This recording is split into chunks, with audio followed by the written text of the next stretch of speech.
Good evening, hushlings, and welcome. I present your preceptors to the underbelly of the void, the whispers of conjecture, and the known of the unknown.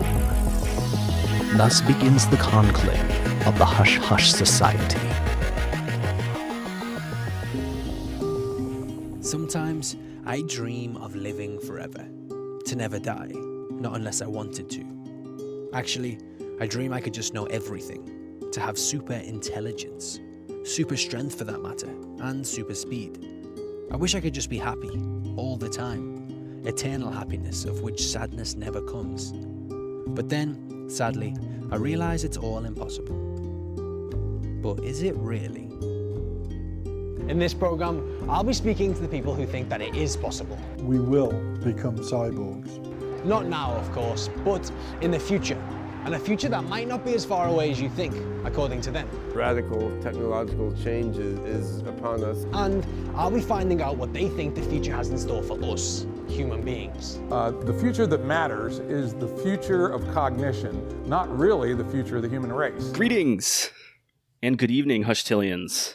Welcome back to the Hush Hush Society Conspiracy Hour, where we journey into the world of conspiratorial mysteries and dark truths. I'm Declassified Dave. And I'm Mystery Mike, and as always, we're joined by our professor of futurology, Slick Frank Sanders. Slick Frank Sanders here. How we doing, boys? We ready? Another live show. Yeah. Another live show. Season 5. Time flies the fuck by. Hell yeah. Old. Nah. We're getting old. That's it. Hanging a towel up at 60. Been in the podcast game way too long, just getting old. Time to retire. First and foremost, we must thank all of our listeners for all of the support throughout these last 22 months. We love you guys, and we couldn't be the preceptors we are today without you. I'm better because of you. I'm working to be a better man. We're going to try some new things this time around. We're going to keep it fresh, keep it light. If you've caught us at previous live shows, welcome back. If you're a new listener, we hope you enjoy the experience, especially if this is your first live show. And we like to think of this as a small party. In this installment, we'll be exploring transhumanism, its potential benefits and dangers of emerging technologies that could possibly overcome the fundamental human limitations like physical conditions, illnesses, injuries, and even avoid death. We will also try to gain enlightenment with the Yellow Sand Society, a secret society formed in northern China.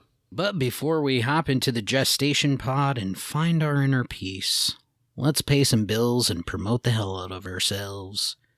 Be sure to check us out on all our social medias. You can find us on Twitter, Facebook, obviously, Instagram, Discord, where we host our X-Files watch parties on Sundays at 7 p.m. Eastern Time. We just did one last night. And Twitch. We need more game time on Twitch. But yes, Twitch, as well as the official website for all things Hush Hush Society, www.hushhushsociety.com. There you can find all of our episodes from our debriefings, declassified discussions, cryptid chronicles. Check out our Hush Hush apparel. We got some new stuff coming in the beginning of season 6. Read some news, more conspiracies to read in our juicy blog section, and the ability to drop that ever coveted review that we smash into your cerebellum every time you listen to us, and also drop a rating on Spotify or Apple Podcasts. Super smooth, super easy. Yeah, for real. We have been getting a lot of ratings on Spotify. We would like to continue that trend. So if you have not left us a rating on Spotify, please do. It is very easy. You go to our page where you most likely listen to our show and you leave a star rating, 1 through 5. 5 is good, just in case you were wondering.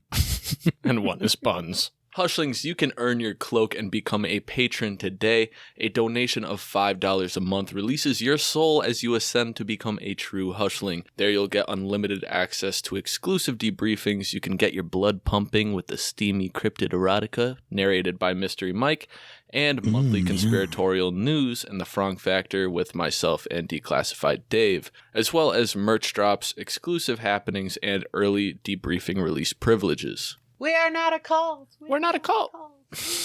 We swear. We're not. We're kind of a cult. I know. Yes. I'd like to get there. Seriously, let's get to a point where at least one person say they will drink Kool-Aid for us. Oh my God. Just one person. It's like a trust fall, exercise where you're like, okay, listen, we're going to be behind you. You just drink that fucking Kool-Aid. And if you start to feel sleepy, just know it has nothing to do with the Kool-Aid.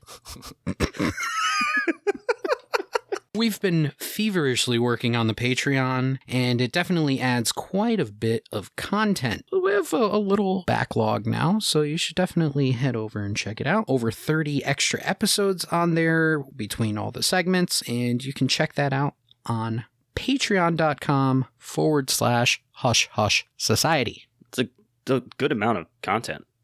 Seriously. It's fun stuff, too. Yeah, I like the extra debriefings. The exclusive debriefings have been really fun. Yes, I agree. Interesting topics, too. Yeah, I think we'll probably host some clips pretty soon just to, for y'all to hear what you're missing out on. We have some patrons in here right now, so they know what's up. And speaking of debriefings, let's take a look back at some of our topics we covered over the course of the last, I can't believe it's been 5 months. 5 months? 5 months. Yeah. 5 months since the last live show. See, I told you, time is flying, man. We began season 5 with Holocaust Denial Chapter 1, and what a banger to start out with. We're starting out season 6 with Chapter 2, so get ready. And Pizzagate, Extra Cheese. We had a interesting time with that one. Boys, what are your thoughts on those two? Pizzagate was a little rough to record, and Holocaust Denial was a very heavy subject matter. I want to say that Pizzagate was probably one of the better episodes. It was tough, but it was one of the better episodes that we did. I think we executed it well. I would agree. After those two heavy hitters, we went on to the lost city of Atlantis. A little light, and we also explored a hollow moon. That was exciting. I enjoyed Hollow Moon.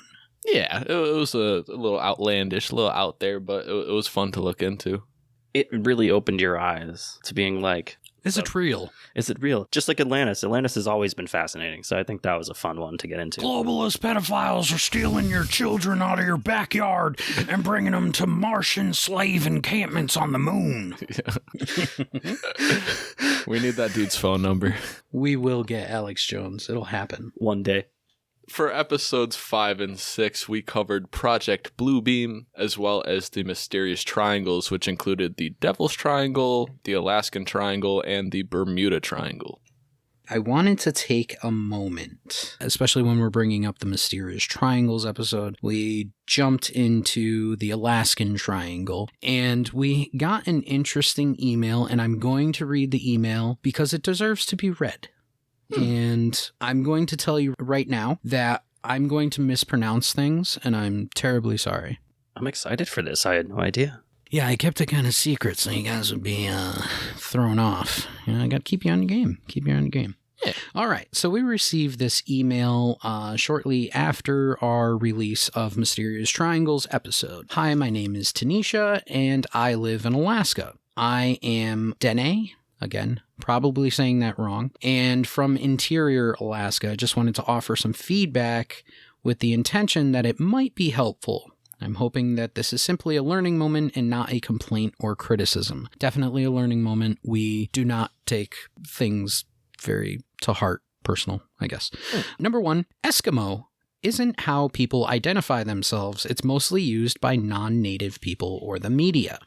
So we use the word Eskimo. Number 2, saying that people might be eaten by Eskimos, Frank, made it seem like Alaska Native people are primitive and uncivilized. I don't Not even true. remember saying that.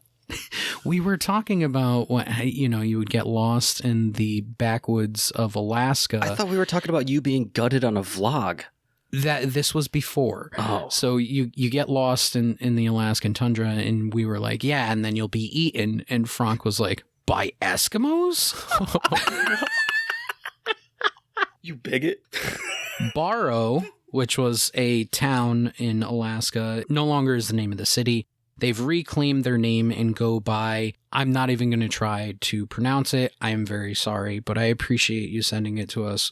I will look up how to say it. And again, Lingot is not pronounced with the T sound. There's a T in the front of the word. Look up pronunciations on YouTube if you are interested. Lastly, I wouldn't be worried about being offensive about a topic you aren't familiar with, but being open to learning and doing better makes a huge difference to Native people. I really enjoy listening to your podcast and hope that you continue diving into all the conspiracies. Sincerely, your Alaskan conspiracy theorist fan. And Tanisha Moses is part of the Indigenous Wellness Outreach Coordinator of University of Alaska Fairbanks. So we appreciate you calling us out. We need it. I love that. I like constructive criticism. I had to read it, had to bring it up. Still a fan. Yes. She didn't say that we were terrible. We're just, we got to look up her pronunciations. Moving on. Then we went into BlackRock Asset Management and whether or not they own your life. They do. They do. Indeed. That was actually a scary one, and it's very relevant to pretty much everybody, especially if you're trying to buy a house, if you own any stocks or assets or anything of that nature. Just know it's all owned by the same, 1 in 2 companies. That one was, I took a shower the other day and saw Unilever, and I was like, well, fuck, that's it. Instantly thought... They own your showers. Yeah. They own your skin. Yeah, they own... Speaking of owning skin, the Canoe Massacre. We got into that one. We took a dark turn in this season. We started dark, we ended dark, we're starting next season dark. That one was just, for me, has always been interesting. And I believe, Mike, it was your idea. I think that was a great episode. It was fun. There was a lot of stuff that I had to cut out from it because we have real issues. We're terrible people. We're very flawed human beings, but, what can you do? Lastly, we had the Cheshire home invasion murders, which took place here in Connecticut, a story surrounding the Pettit family. That was actually a Hushling suggested topic, which we really appreciate. Yes, I want to let everybody know, if you ever have topics that you want us to cover, please, we are more than ready to do that. We've done a few episodes now that were Hushling suggested topics. So if you ever feel like, wow, I really want these guys to cover this, I want them to go into this, and you're not sure whether or not we're going to do it, or if we ever planned on doing it, send us an email, send us a message on Facebook, send us Instagram, whatever it takes. Just reach out to us and be like, hey, you guys should cover this. 9 out of 10 times we'll cover it. Yeah. Except for the guy that had the swastika as his profile picture. Yeah, we don't. He sent a message, and I was like, Not doing yours, bud. Sorry. I'm not going to open that email right now. We can't forget our exclusive debriefings. We can't exclude our patrons. We had the death of Kurt Cobain, which we started. That was our first. We started in January, in between season 4 and coming into season 5. We then went with avian mercury poisoning, had a wonderful time talking about Jonathan Reed and his alien encounter of bashing aliens over the head with fucking logs. And we time traveled with some time travelers the last month. We've had a good time, like Mike said earlier, on those exclusive debriefings. Definitely check them out. Those time traveling episodes were heavy. Some of the topics and certain accounts were very, very weird. Explainable sometimes, but very weird. We were also incredibly lucky to have some really awesome guests this season, including Max Egan, Andrew Goff, and Dr. Bruce Goldberg, as well as Nico of Upstate Unconventional Podcast, which we did a Melonheads episode with. Just releasing, we had Isaac of Hidden in the Shadows podcast, which we covered the Dover Demon for some Cryptid Chronicles. I enjoyed the declassified discussions. We only had 3 guests this season, but I think it was well rounded out. And the 3 guests that we had were amazing. Very interesting topics, great figureheads of conspiracy, alien civilization, past and future regressions with Dr. Bruce Goldberg. He was very proud to tell us his story about him and who was it? What's his name? Jerry Springer. Jerry Springer. Jerry Springer. Did a past life regression and future life regression for Jerry Springer. We had a lot of fun, and those guests are great. We have more guests for season 6, so please stay tuned. We also had one of our own Hushlings, Dan. We appreciate you. We love you. You're a champion among men. And he joined us for our Leprechauns episode on St. Patrick's Day. Thank you very much. And again, if you are a Hushling and you're just like, hey, man, can I come on? Psh, absolutely. Send us an email. Yeah. Hit us up for sure. It's pretty amazing. I checked the numbers today, actually. We've amassed over 85,000 downloads over the course of our episodes, with over 4,000 minutes of these sweet, sweet voices caressing your eardrums. Just a sweet little breath at the back, at the nape of your neck. Thank you, guys. It's beyond our wildest imaginations and more than we could have ever imagined. So we are fast approaching 100,000 downloads, which for some podcasts is nothing. For our podcast, it is beyond words, really. That's cool. It's awesome. Boys, I just want to ask you a quick, what do you think was the best episode? What do you think was, maybe there was that one liner from one of us or one of our guests or anything like that that really pops out at you and you say, wow, that was season 5. Please let us know. Can I tell you mine? Run it. Yeah. When Max Egan was just shit talking every single person getting the vaccine. And he's like, those people are fucking idiots. I'm sitting in my chair, literally like staring at my hands, like shook because of what this dude is saying. Yeah. So I think we all went through a dark time after having that guest on. I think that was one of my favorite moments. But also, Andrew Goff is probably my favorite guest. He was great. I think we're going to have him on again, Hushlings. Yeah, I'm definitely going to bring him back for part 2. But somebody recently reached out to us, and he was actually our very first guest. We are vastly thankful for him, and we're going to bring him back in season 6 for a part 2. Mr. Mark O'Connell. If you remember, he was our first guest. He was on UFO Witness on Discovery Plus. He is a sci-fi writer. He's a great guy all around, and very interesting. He is very well versed in Project Blue Book, so we would love to bring him back and talk more. And I know we had 1,000 questions that we just couldn't get to when he was on, so we're definitely going to reach out to him and get him on for season 6, hopefully. Mike, favorite moment, season 5, what you got? Standout moment, really? Yep. Was we ended up cutting this part out of this episode. And I still struggle with the fact that I cut it out. There was a part in the Canoe Massacre episode where something was said about coming in the Virgin Mary and someone else saying that would make her a virgin and she could still do hand stuff. So yeah, it was a good 2 minutes where I laughed and I really struggled while editing. And I was like, wow, should I put this in the episode? And I didn't, and I regret it. Maybe I don't know. But yes, it was a standout moment. I regret every time I cut something out of an episode. I do. It's like buyer's remorse. Frank, what about you before we head into this? It was 3 words and 3 words alone. It was Dr. Bruce Goldberg saying, "I'm getting impatient." That was probably my favorite part of the entire season. That was probably my favorite recording, all in all. But when he said, "I'm getting impatient," that was my favorite. It had nothing to do with us. It was the recording. Something was going wild with the recording. But yes, that was... Good times. That was good times. Good times. Hushlings, close your eyes. Pretend it's the year 2051, and you're dining in a popular restaurant. Your server arrives at the table, but she looks to be slightly different from you and your group, aside from your ID chip in your fucking hand. Her eyes are mechanical, and they shine bright blue. You order your meal, she doesn't write anything down. Maybe she's a good server, maybe she's not. She responds, "Great, I'll be back with that soon." Sounds pretty normal, right? Yet you look around, and there's others in the room who are barely human.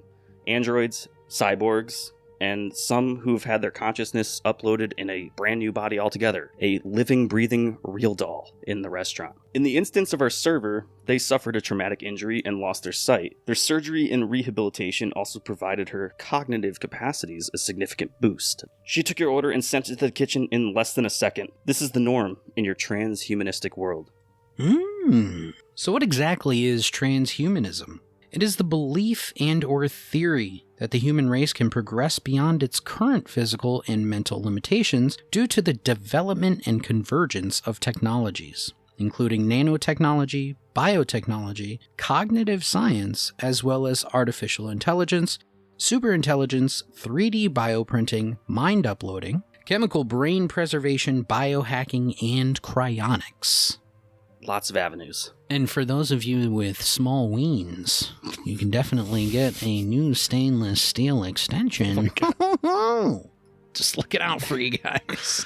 Oh, send me the You got link. that one guy that's like, I want to be like the Iron Giant. Isn't that Vin Diesel?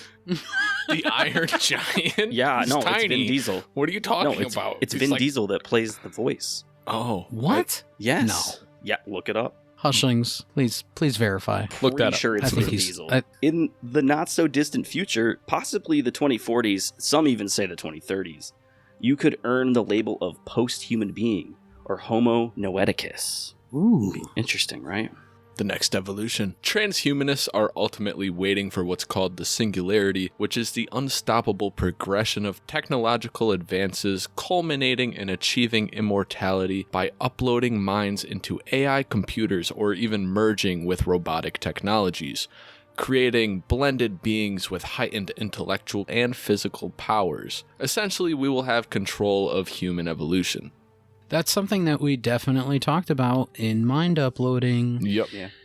But again, to bring it back, uploading your mind is not necessarily uploading you. It's a Just copy making of a you. carbon copy of you. Yes. I still struggle with that. I've looked past our mind uploading episode, and maybe that deserves a revisit, but there is some technology out there that people are talking about where it could be that exact you. Instead of maybe hooking up to a computer and mapping your brain, it's just a brain transplant, essentially, into a computer or into a brain vat.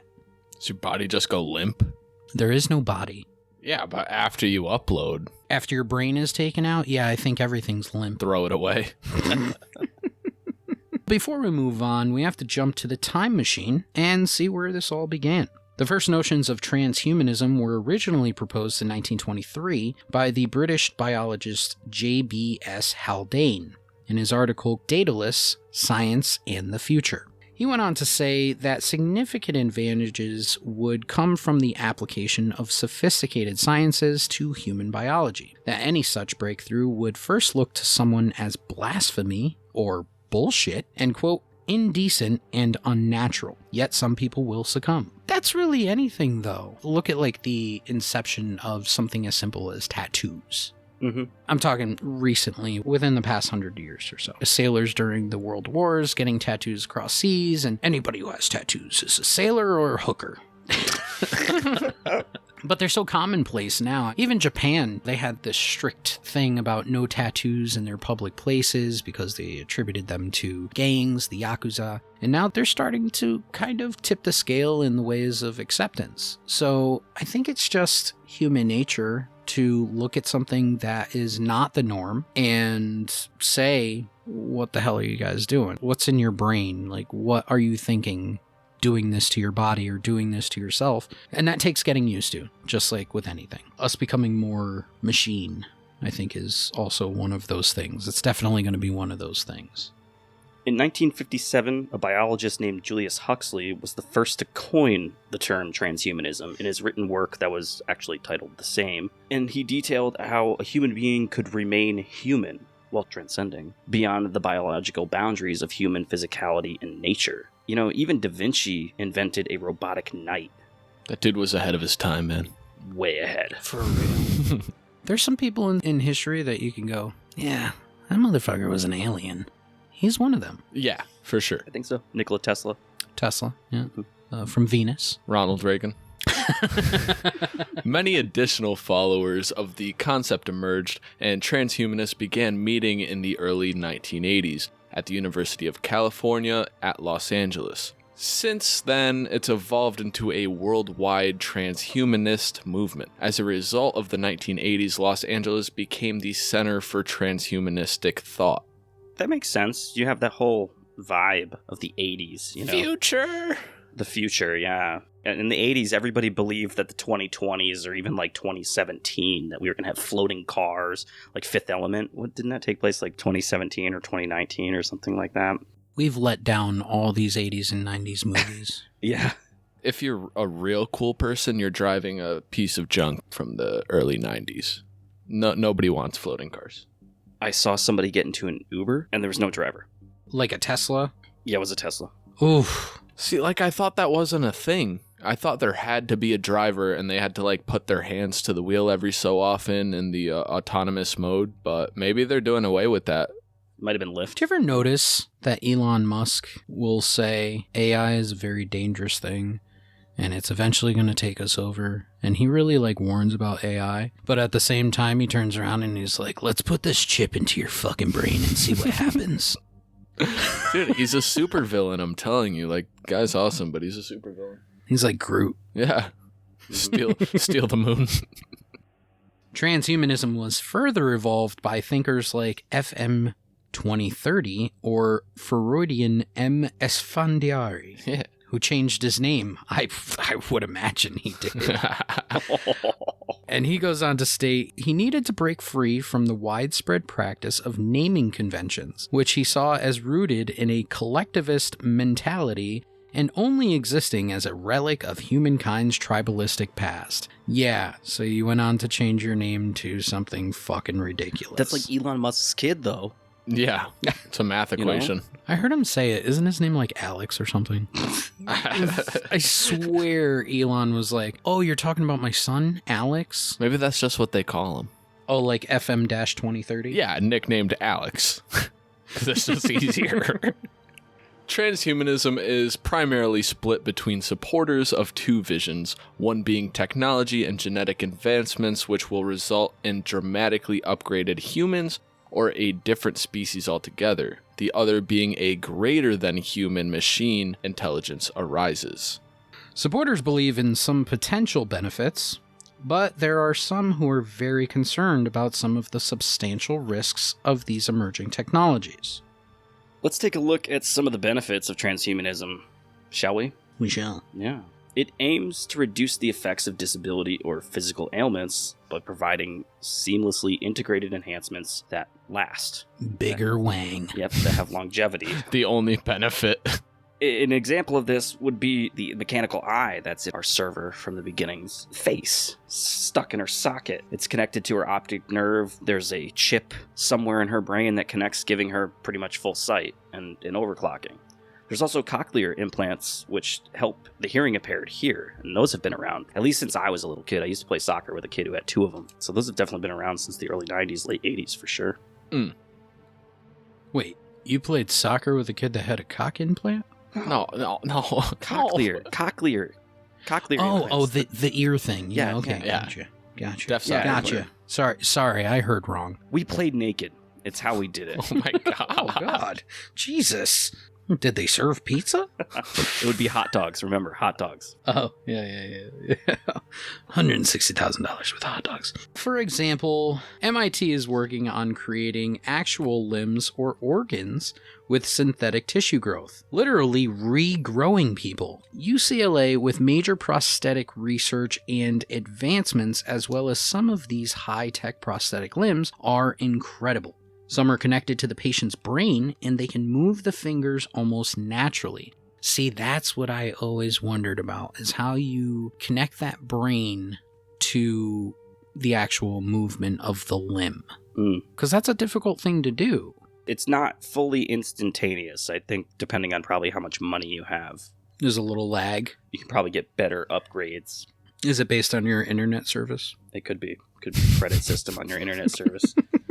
Which Cox high-speed internet do you have? But the thing about regrowing people with like the stem cell research, my dad did stem cell research, and I think about it now, almost, not to be TMI hushlings, but almost 10 years after his passing, think about, instead of him getting a heart transplant, they could have regrown his heart from his own DNA or something. In a little petri dish. Yeah. Kind of trippy. Yeah. And just transplant it into his body. Yeah, we're there. We're there now. Oh, we definitely are. And now, they were just talking about a doctor. Don't quote me on the name or anything like that, because I don't know. But watching on the news, they were just talking about a doctor who is creating stem cells, but not from humans. They're just stem cells that were grown or made, not from human tissue. Just blank slates. Synthetic. Yeah, synthetic. There you go. That's the word I'm looking for. Thank you. Now, this can limit the duration of injury and reduce suffering. And the big one, you may be able to achieve immortality through the means of mind uploading. In regard to longevity, the Arizona-based Alcor Life Extension Foundation is a company that is super interesting. On top of being nonprofit and federally tax exempt, they advocate for researches and perform cryonics. Federally tax exempt. Is they a church? Yeah. Church. We should form a church. We should. I think we have. What a congregation we would have. I mean, that's kind of what this is. This is mass. Speaking of the longevity, there is the freezing of human corpses and brains in liquid nitrogen, with hopes of resurrecting and restoring them to full health when a new technology arises in the future. They actually claim to have 142 cryonauts already frozen or partially frozen. Walt Disney. Yeah, this is a Simpsons episode. I can't wait for them to unfreeze him, in the future. He's just screaming for like 4 days straight. When he finally comes to, we all know how anti-Semitic he was. Just imagine, he finally comes to, they catch him up, they're like, all right, Walt, this is a multi-billion-dollar company now. And he just looks at it and he goes, how come there's so many Jewish people that run it? Oh my god. I think one of the things you'd have to show him is that TikTok of those two families fist fighting in Toontown. Be like, this is Disneyland now. Oh my god. Walt, there's so many globalists now. Alex Jones would have to be there. He would have to be in the room. He's shaking. Alex, Walt is going to be a little disheveled. He's not going to know what's going on. A little confused. Just, break it to him lightly that, Jewish people kind of run the world. And it's just Alex Jones screaming at this man that's been cryogenically frozen for decades. And you just see Walt's head fucking floating in a vat attached to a massive robot. Okay, I'm starting to understand. I can't wait until Mecha Walt comes back. Well, other than Alcor, who else supports these technologies? There's actually many companies. Lifeboat Foundation is in development of technologies to defend humanity with new methods to combat viruses with effective nanotechnological defense strategies, study genetic engineering, AI, and move towards the singularity. Even self-sustaining space colonies, in case the other defensive strategies fail. But that's always been kind of the move of the elites, is that there was going to be, and it's a very fitting name, Lifeboat Foundation, that there was always going to be a lifeboat. There was always going to be a way off the planet if need be, a way to burrow into the crust if need be, a way to get away from the poor people if need be. Yeah, good luck getting through the dome. Can I mention that the original founder of Alcor is married to the CEO or director of Lifeboat? Oh, sharing some technologies? It seems like a conflict of interest. Now, the topic of how to protect humanity against existential risks, such as nuclear war, droughts, famine, disease, or the possibility of a comet/asteroid impact is huge. Pretty much what we need to go is underground, like moles. We just need to go underground, mole people. There is evidence that we have gone underground at one point. There's been many cultures that have gone underground for short or long periods of time. But I think it's more in the sense of what we spoke about in the mind uploading episode. I think we even mentioned it in Secret Space Program. How to get off the rock as quick as possible if something horrible happened. Freezing us and shooting us into space. Probably. Yeah. If the technology exists to do the mind uploading, let's not even say that it's mind uploading. Let's say that we're taking the long route. Maybe we're doing full brain transplants or brain extractions. So how long do you think that would take? Get in there, you maybe go under the anesthetic. They start the bone saw up, take your cap off, pull the brain, put it into the vat, seal the vat, put it onto the rocket. They're not going to do it last minute. They're going to start, weeks before or whatever. They're going to bring in the elites one by one. Oh, yeah. You own $1 trillion. You own $1 trillion. You control everything. Come on in here. And then they're going to take the brains. They're going to put them in the vats. Then they're going to put them on the rocket. And then, boom, rocket's off. Maybe 2 weeks? 2 weeks, easy. They're going to have an escape plan. And then you have a destination.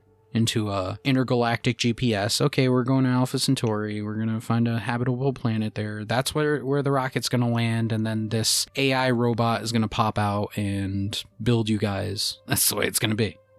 It's freaky shit, dude. And then they're just going to have vials and vials and vials of elite, powerful sperm. Adrenochrome. And eggs. There's going to be so much adrenochrome waiting there for you guys. Don't worry. There's going to be so much pizza and hot dogs. Sir, we found a planet full of adrenochrome. It's just the elites burrowing straight into the ground with their faces, trying to gnaw up the adrenochrome rocks. Like a chocolate fountain. Imagine I always do this Charlie and the Chocolate Factory references, but like Charlie and the Chocolate Factory, but instead of all liquid chocolate and stuff, everything's adrenochrome, and they bring in all of the elites, and only one can survive to get like juiced off of all of the adrenochrome, and then he's the true elite. Let's get Meat Canyon to do these animations. He's gonna be expensive. He's so good. He's so good. So let's just get one episode. Shout out Meat Canyon.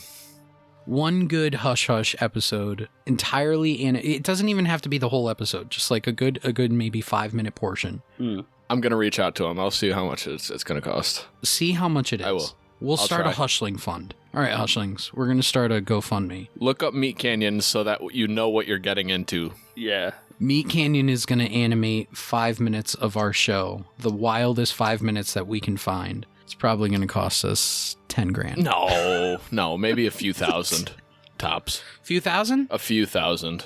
Oh, dude, I'll pay for it. Let's do it. Well, other than taking shots of adrenochrome, what are some things people are doing to their bodies right now that integrate this technology that we're talking about? Obviously, everybody has their smartphones. The very thing that you hold in your hands multiple hours a day, every day. Have you ever looked at how long you spend on your cell phone? No, it's like listening to comments about yourself. If you look into, at least on the Android, they call it the digital well-being. If you look on there, you can see how many hours a day you spend on your phone. Mm-hmm. And don't do it unless you want to be vastly, vastly depressed. I'm looking at it right now. There's also internet access to pretty much anything, and according to IBM, the quote Internet of Things, as we've all heard of, that's like putting a smart computer into your refrigerator. Internet of Things will eventually lead to the doubling of human knowledge every 12 hours, compared to in 1900, which was every 100 years. Think about that. It's like the Rogan thing, you know, where he's like, the dumbest person on this planet right now is smarter than, you know, He's it's not like, wrong either, yeah. Do we know that, though? Do we know that? No, probably not. I would maybe not go that far, because the dumbest person on this planet, people are very stupid. You cannot doubt the stupidity of the human race. I'm sorry, you just can't do it. It's endless. But realistically, looking at it from that point of view, you have a mini computer in your pocket. It's in your hands all the time. It literally is connected to every piece of information on this planet that we've ever come up with. Which in 1956 was the size of a building. Which now fits into your back pocket. Or it gets lost between the seats in the car. I mean, even on your wrist, they've got the smartwatches. Let us not forget we are being absolutely blasted with 5G. It comes pre-installed on all the cell phones. And I'll have you know, from my experience, it's slower than 4G. So I don't know what we're doing as a civilization. I really It don't has know. nothing to do with speed. No, it has everything to do with invading your biology. What about NFC implants? Yeah, people are definitely implanting NFC chips or RFID transponders that essentially read and record data from a little active transponder. If you're a conspiracy theorist, you've definitely seen this throughout the COVID era of the little tiny tag that they pop in your near your cat's leg or your dog's leg. Once they run away, you can find them. And a lot of people have proposed that they get put in the hand, and that's what some people are doing.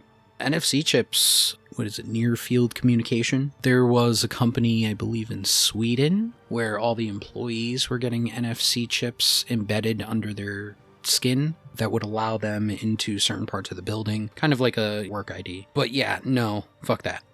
Listen, some NFC chips are useful. If you have like your ATM card now comes with an NFC chip, pretty much. So it's useful. Some things are very useful for an NFC, but other things not so much. These transponders may be used to store emergency information, exchange media, as we talked about, and even pay for meals or goods, which is what we were scared of and what we were talking about when we started talking about digital IDs and digital payment systems and how we would move to a digital currency 100%. Some people think that would be Bitcoin or something at this point, but realistically, if you have paid attention, the federal government is thinking of making their own digital currency. And if they make a digital currency, then there has to be a way to store that digital currency, and they're not dishing out debit cards. They're going to make it a whole lot easier just to scan you. Be on the lookout for that. From a medical standpoint, having critical information for a patient, them being awake or unresponsive, like an allergy attack or a medication problem or their blood type, makes sense. You can get these right now, Hushlings. There's a website that we found in case you are interested in being chipped up. Just go to chip-implants.com. Yes, that is a real website. I am not sending you to a weird Russian hacked site that's going to steal your shekels. It does make sense, though. Like, imagine if we did have these and somebody was allergic to bees and got stung by a bee, didn't have an EpiPen or something, or they take 50 different medications and are having a cardiac incident, or completely unconscious, car accident, neither blood type, you don't know it. I feel like you could do all of that with a card in your wallet, though. I don't see the need to, like, put that in your body.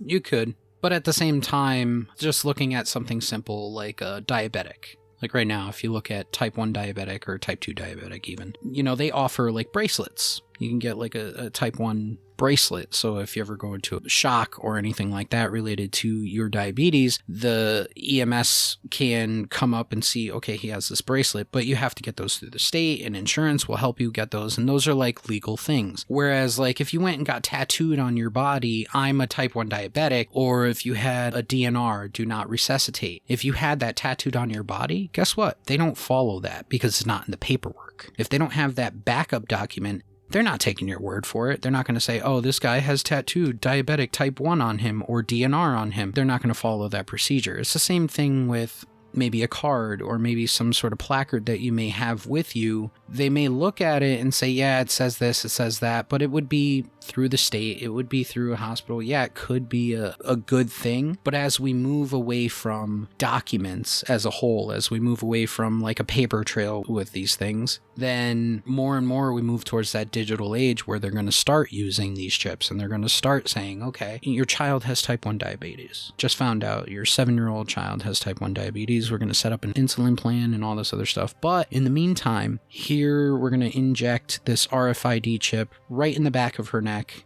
And should she ever have an issue, EMS will show up and they'll scan her and it'll tell them everything that they need to know about her. But as we know, the lines are always blurred with the information that is provided within the medical system or a private system that always goes back to the government. So what does the government do with that information?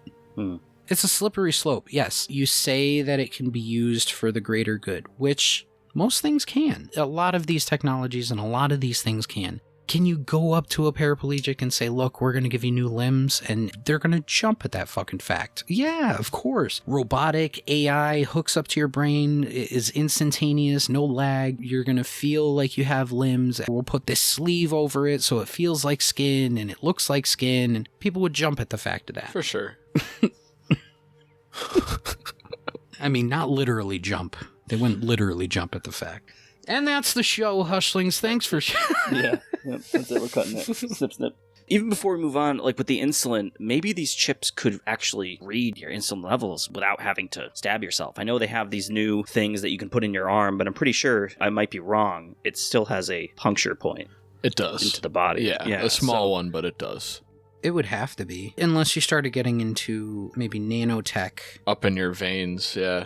You would need some sort of something to give that insulin. Yeah, it'd be great to get the information. Yeah, I need sugar, I need insulin, I need, whatever it may be, but you still need something to bring that into your body. Instead of a finger prick and a poke, you gotta put just the poke, I guess, Yeah. We're all looking for a poke. Yeah. Body hacking, Hushlings. Never heard of it. I didn't really do too much until I started really looking into this a couple months ago. Body hacking can go down many different avenues, but one of the truly interesting movements, other than implanting RFID chips, is people implanting cybernetic devices in their bodies other than RFID chips. Trippy stuff. Tim Cannon of Grindhouse Wetware, a biotechnological company, they create technology to augment human capabilities that undergoes a number of body alteration implants. This includes RFID tags, which go in your hands, or magnetic implants in your fingers, wrists, all sorts of places. According to Business Insider, he is considered a cyborg. Tim Cannon? Tim Cannon. Just a quick thought. If his name is Tim Cannon and he's considered a cyborg and he doesn't have a cannon arm, he's not a cyborg. Just like Cyborg from Teen Titans. He has a cannon arm. That'd be dope.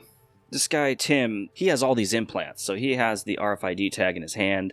He has magnetic implants in his finger, his wrist, his tragus, which is a part of your ear. What's the benefit of having magnets? I wouldn't know. Spider-Man stuff. Obviously, you can climb up metal. I don't know. Vacation souvenirs. Yeah. Get my mom a magnet everywhere I go. So Just point at it.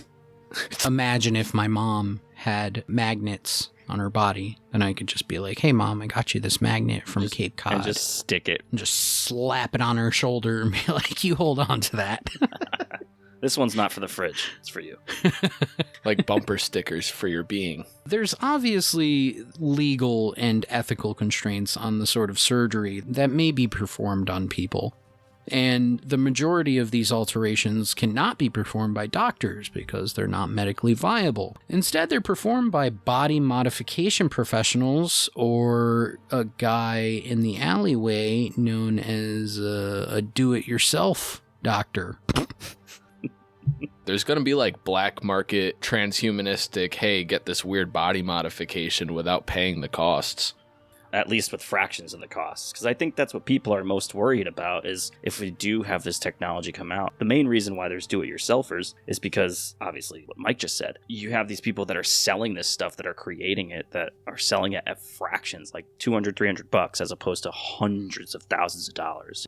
Yeah, things that they're making out of old VCRs. In their fucking garage. Yeah. Yeah. There's also a little bit different variation of this body hacking, and it's called biohacking. A little less, I would say, invasive when it comes to putting foreign objects into your body. There's a guy named Dave Asprey. If you use Bulletproof Supplement, he's the founder. And he says it is the art and science of modifying the environment around you and inside you so you have full control over your own biology. So my take on that would be if you take probiotics and supplement a pescatarian or a vegan, it's just the choices that you make of the things you put in your body. But around you, I'm not sure. I guess that's just your vibe. Now, this man has taken some extreme measures, such as having stem cells injected straight into his joints. He takes dozens of pills daily. He bathes in infrared light, among other things. It's all part of his ambition to live to the miserable age of 180. Why he picked 180, I don't know. Maybe it's his lucky number. Why not 200? Maybe. Why not 300? That brings up a question for me. I was thinking of this earlier. I'm just going to ask you guys real quick. Let's say the bioengineering happens, all this stuff happens, transhumanism is a go, and you have the ability to live, let's say not forever.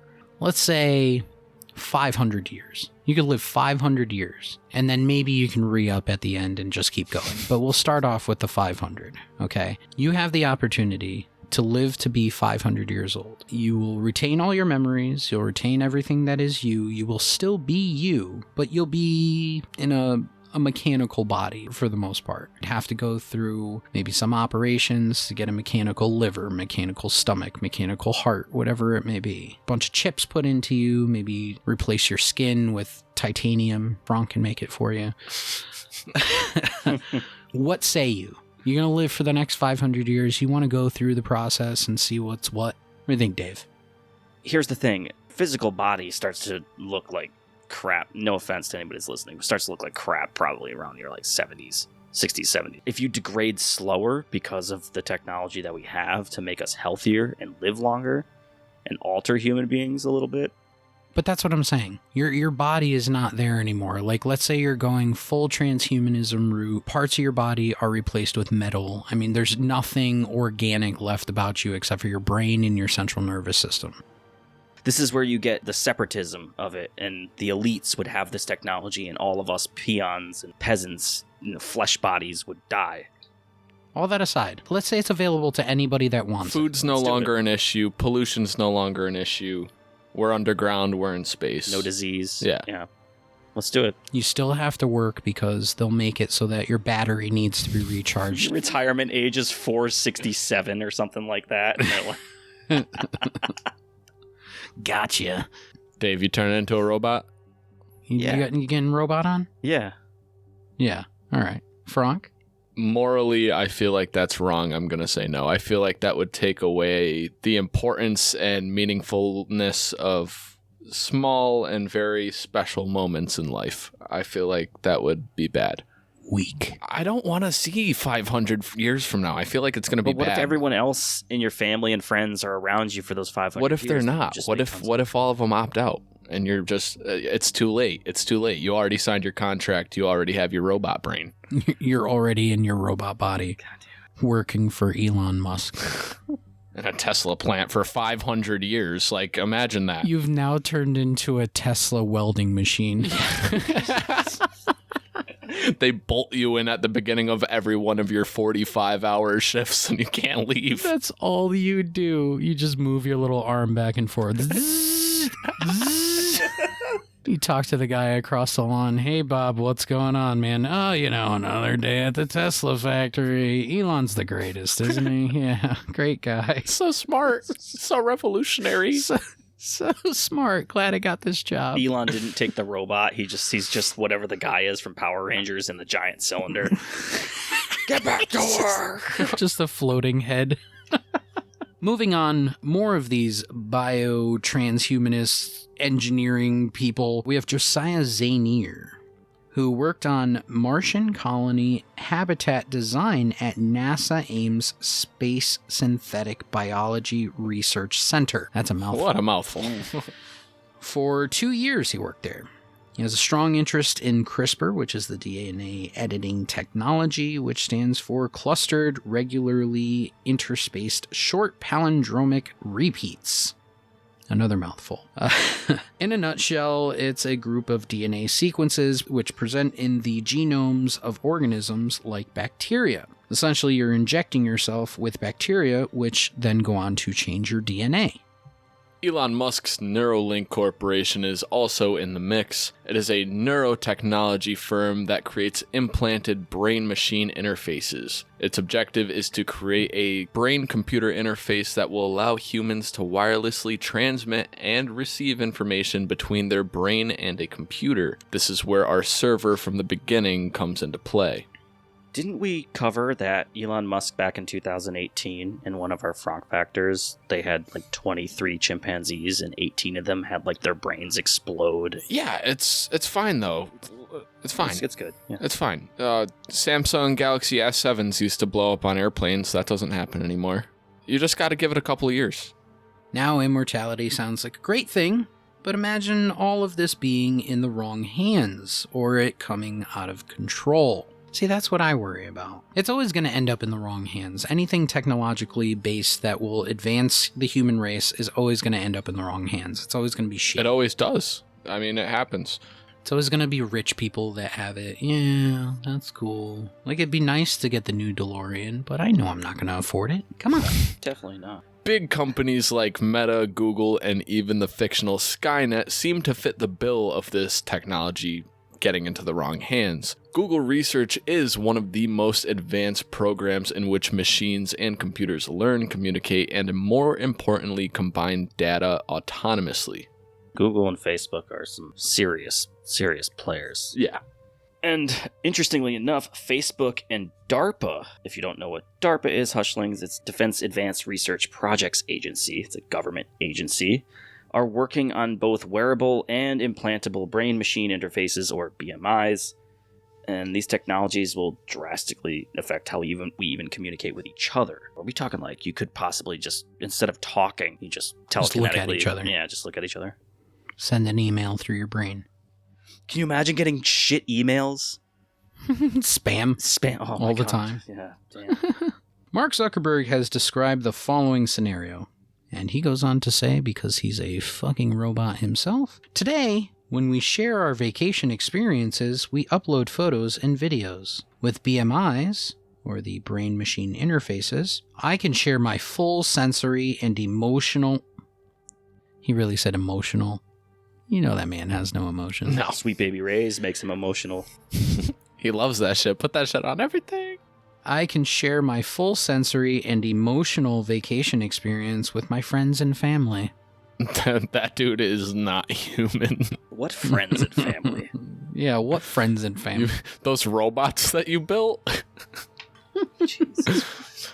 I can share it with my reptilian aunt. You ever see that picture of him at some sort of social gathering? It's like a selfie, and he's got all of those people around him, and all the people's faces are looking wild. There's one lady with these bugged out eyes that don't look human at all. Because they're all doing lines of petrified adrenochrome before they fucking have their barbecue.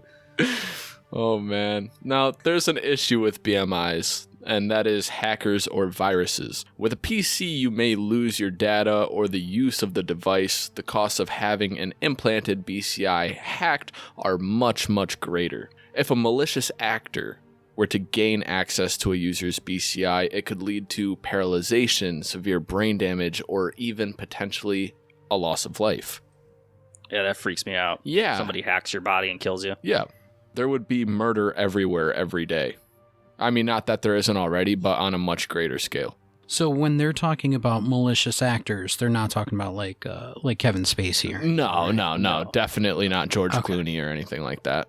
This goes on to raise various socioeconomic, ethical, legal, and philosophical problems concerning how to make assurances about making uncontrollable systems like the human brain controllable, as the elites always try to do. This is a potentially substantial danger to human freedom.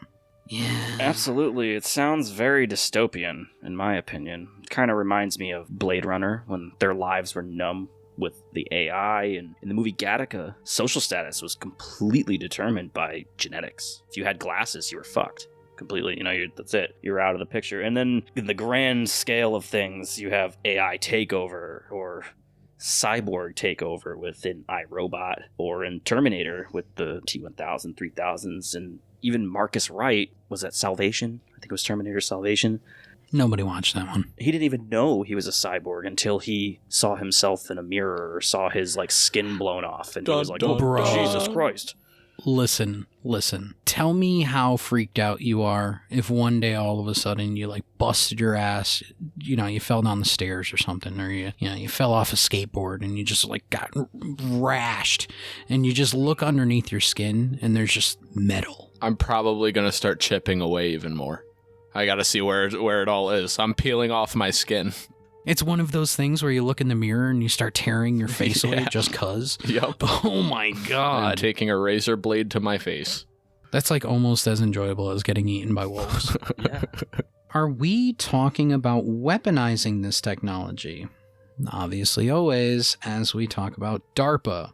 If they're involved, then it's about weaponizing. Hey, the Nazis did invent a form of biohacking to make their soldiers never tired, and I'm sure that the militaries around the world are experimenting with these technologies to create super soldiers. Not only would they not get tired, but they'd get shot multiple times and keep running at you. Methamphetamine. Freaky.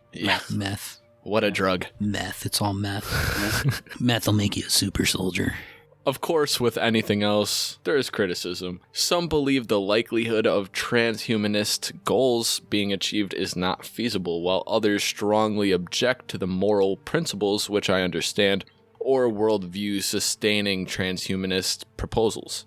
There's a whole conspiracy that transhumanism doesn't exist. It's not happening. It's not gonna happen. It's just kind of an idea. Yep. I definitely think it's happening. I think it's in the works.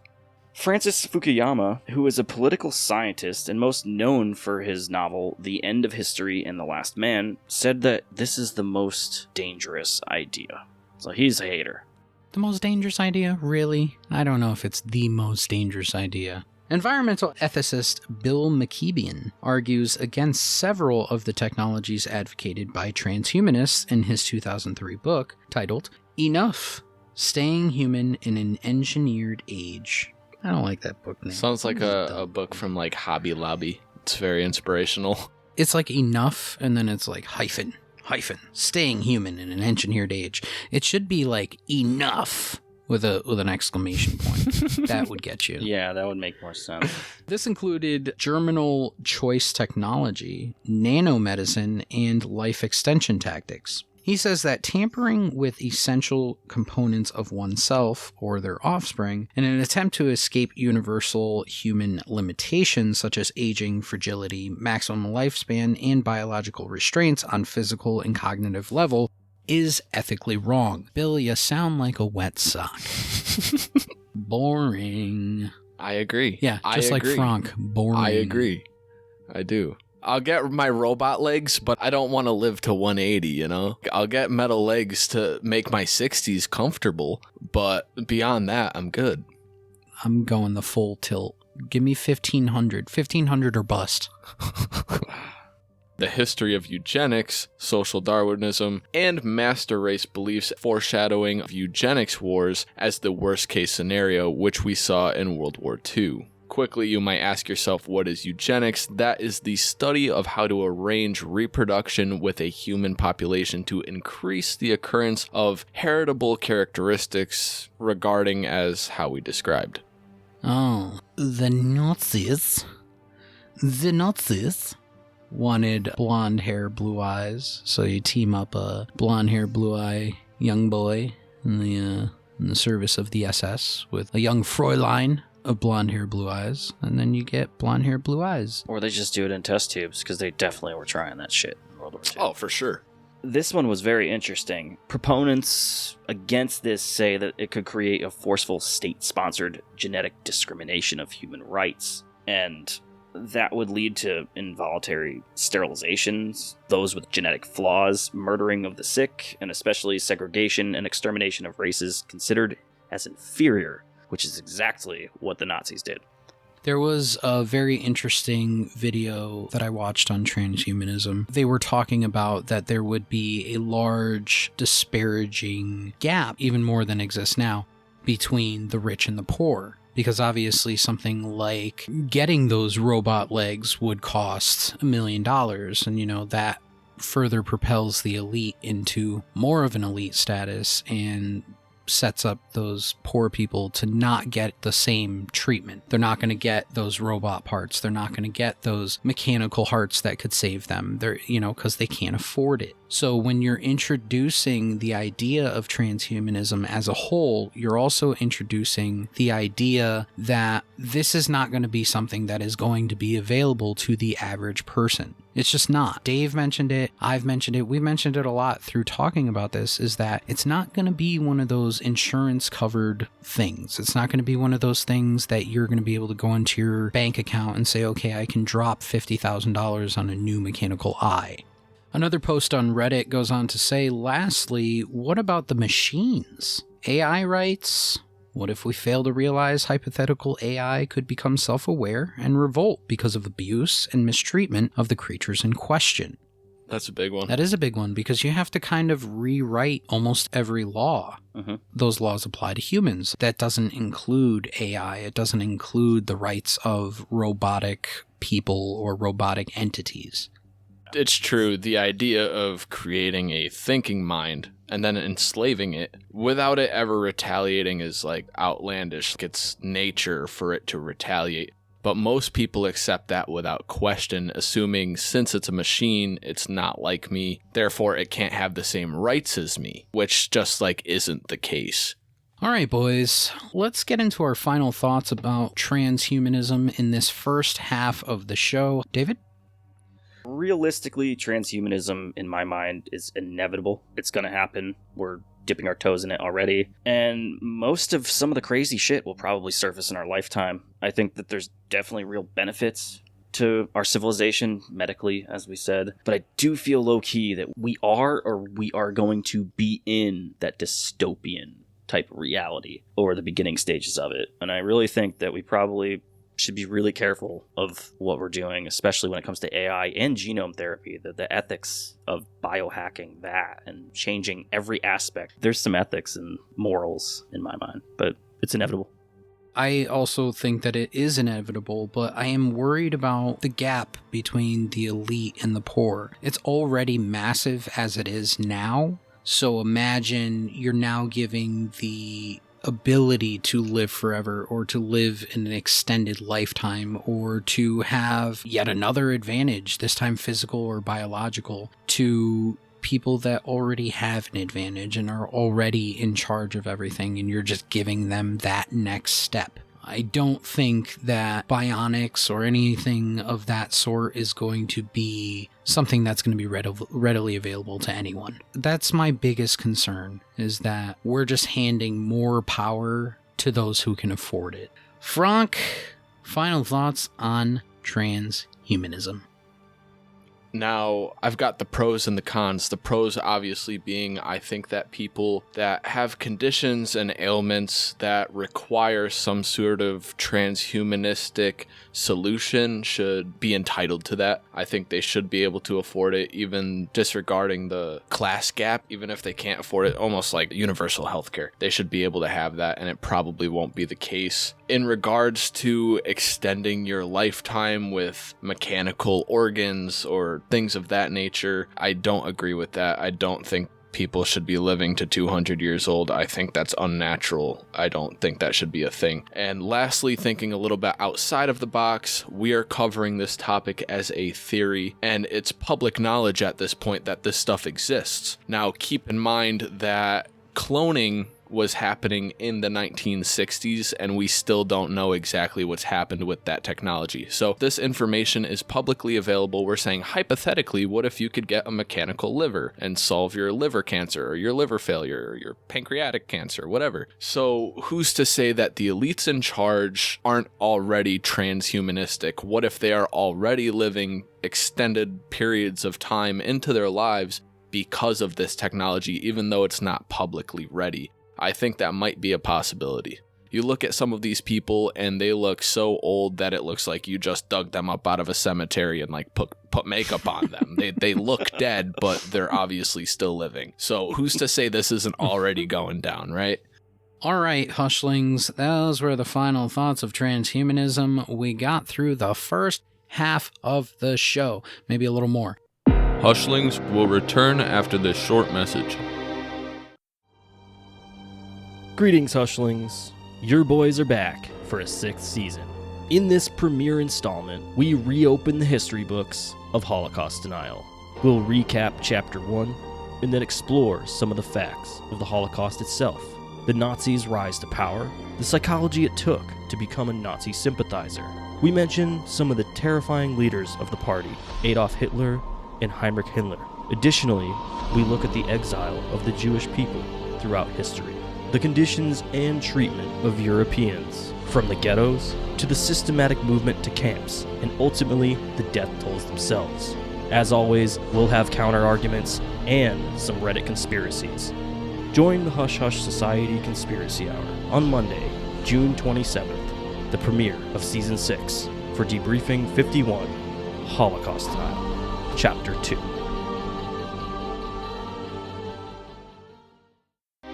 Welcome back to the Hush Hush Society Conspiracy Hour.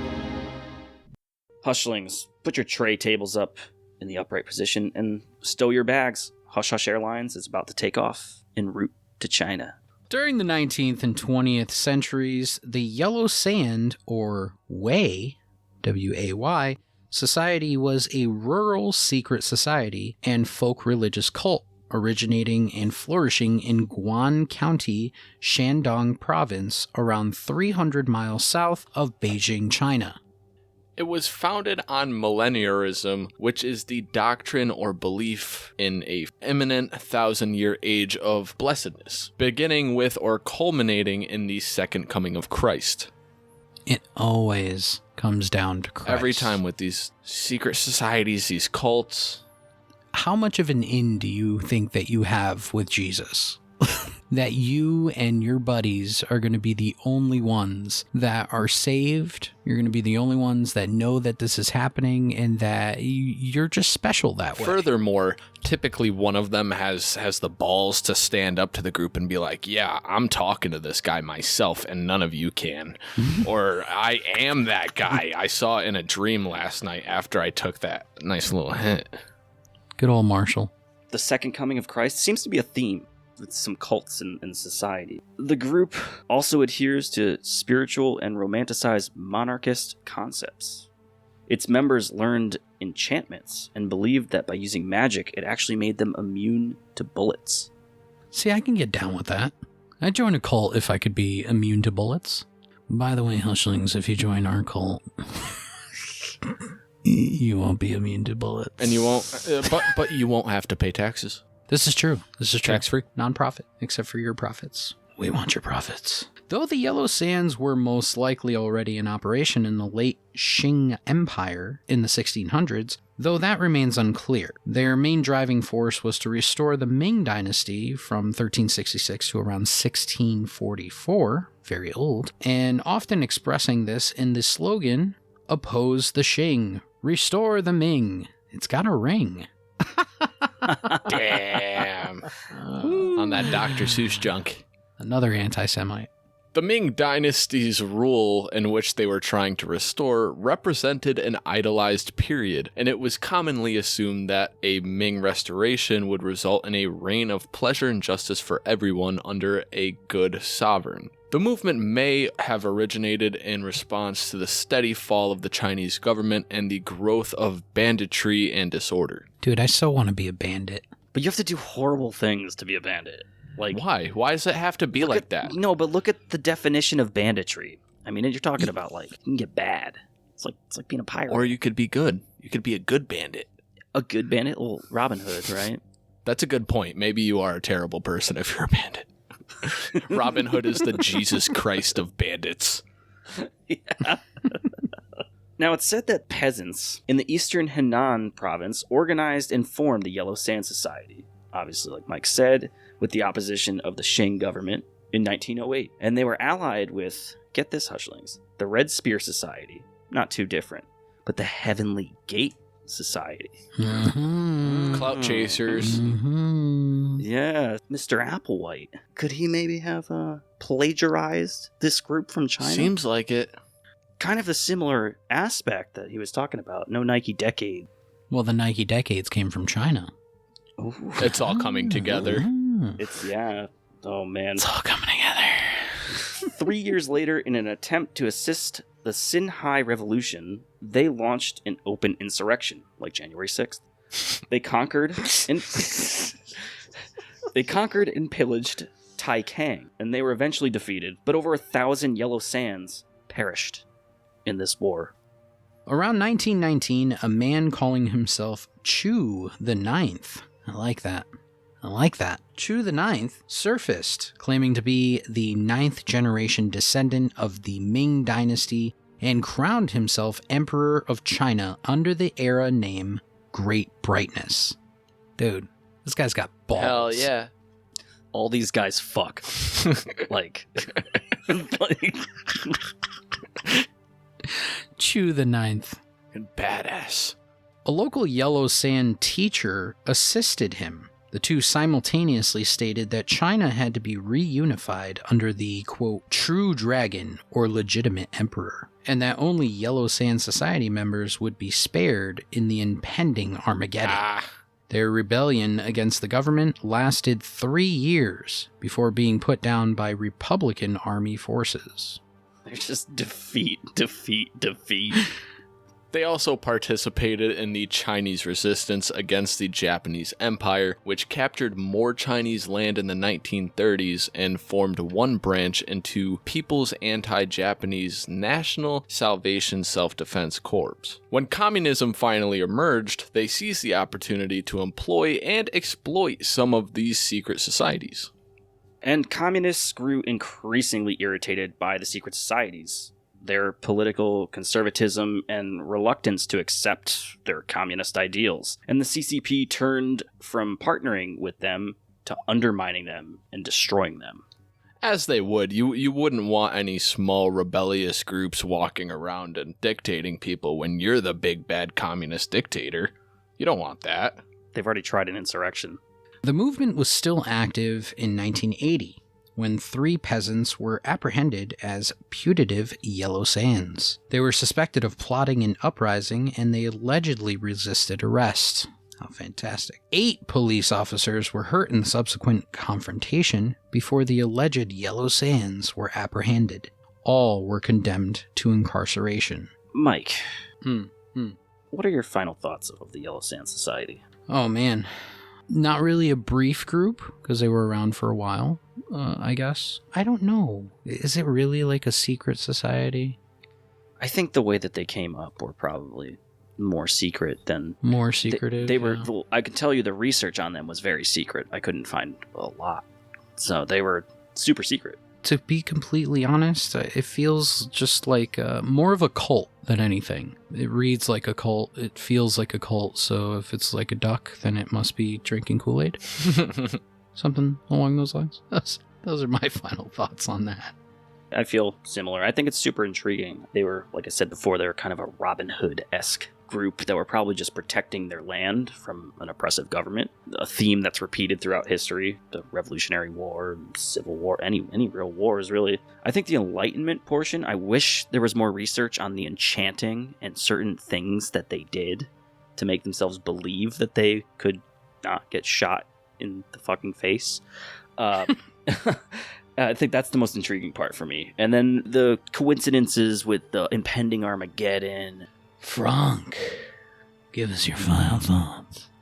Out of what we've covered in terms of secret societies, this is really jumping out to me very similarly to many SoundCloud rappers, right? They started underground with a small following, and then they said, I'm going to change the rap game, I'm going to restore this dynasty. And then they start making their moves, they start coming up, and then there's this rebellion, this revolution, essentially a drive-by shooting where they get into this huge fight, and then they get thrown into jail. So, underground come up, change the game, the opposition, which they seek to defeat, and then they're thrown into prison. It's a SoundCloud rapper.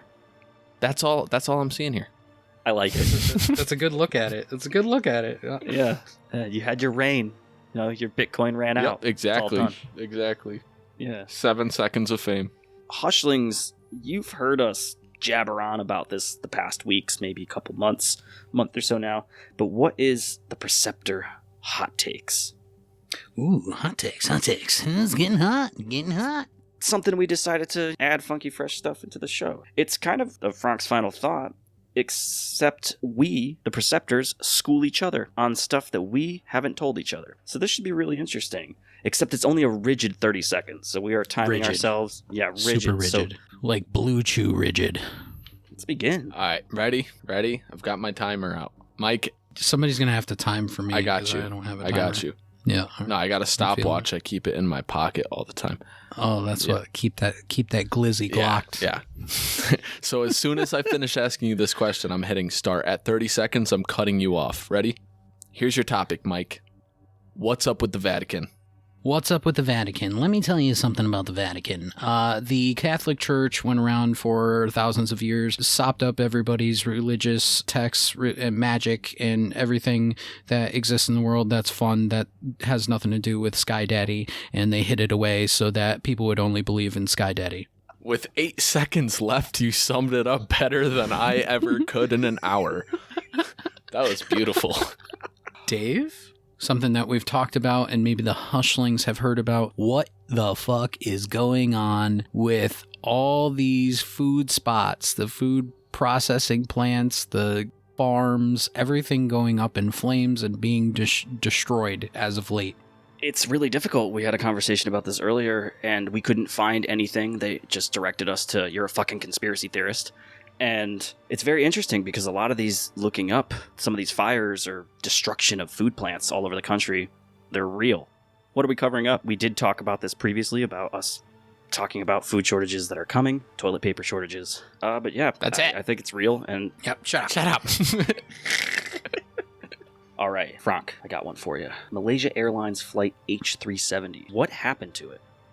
In my personal opinion, I think that flight was literally sent into another dimension. That flight, at some point in time, flew through some sort of rift in the universe. Something was opened up. They flew through some real rough turbulence, and they literally shot into the nether of Minecraft. I have no idea, and that is my best answer that I can give you. They are somewhere else that is no longer on planet.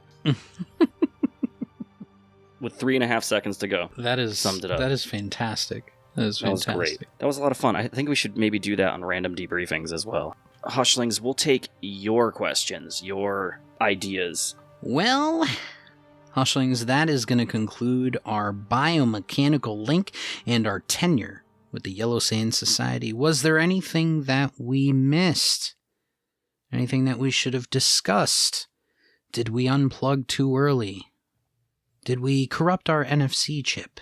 Did we forget to connect our robo-dongs? Reach out to us. You can always get us at our email at contact@hushhushsociety.com. You like how I do a little song at the end? That was nice. So, as promised, a little sneak peek on what's coming for us in Season 6. Can we tell them everything, guys? Let's tell them everything. Tell them all the goods. Let's go. The show is ending. Blowout sale. Clear out our merch. Hushlings, you can join us as we explore all new topics. We'll be covering vampires and possibly a deep dive on Flat Earth. Again, as well as 2 live shows and new Cryptid Chronicles and declassified discussions. Every 5 shows now, we're going to be live. Halfway point of every season, we will be doing a live show just like this one so that we get more opportunities to just be here for you and to interact with you, because we love these live shows and getting to talk with you. I know it's not very often that we get to do this. Like we said, 5 months. So we're hoping to maybe shorten up that time, maybe get you guys interacting into the Discord and some of our other socials and whatever else may be. So we're just looking for any reason to talk to you guys. Pretty much. We're so lonely.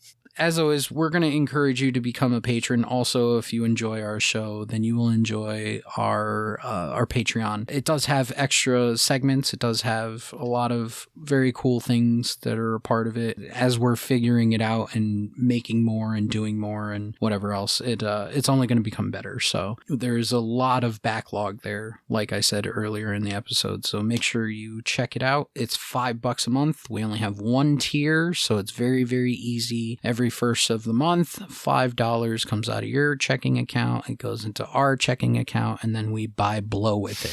Thank you. It makes the episodes better. With that being said, our next exclusive debriefing, we will be traveling to Mexico and visiting the Zone of Silence. This is an area where UAPs are sighted and radio signals, other types of communication like obviously Wi-Fi, you're in the middle of nowhere, can't be received, and actually electronics die. And this is only on Patreon, and this will be available on Thursday, the 16th. You can join us for the premiere of Season 6 on Monday, June 27th for our 51st installment, which will be Holocaust Denial Chapter 2. We are cracking back into the big, bad, infamous topic. So boys, should we tell them like the real big news? Yeah. I think so. Okay, so real big news. Starting in Season 6, we will have a video portion of our show. So yes, on top of us releasing our regular audio, we will also be releasing video along with that audio. So we'll be revamping our YouTube channel, and we're going to be a part of other things that are pretty big. So stay tuned for that official announcement. But the big thing is that we are going to move to video. So you will see us in one way or another. With that being said, guys, thank you all for joining us at the Hush Hush Society Conspiracy Hour, and we will see you all in Season 6, and I'm Declassified Dave. And I'm Mystery Mike. And I'm Sliggity Friggity Frank Sanders. Goodbye, friends. Good evening. Bye. Good evening. Goodbye. Until our next debriefing, remember, the best kept secrets are hidden in plain sight.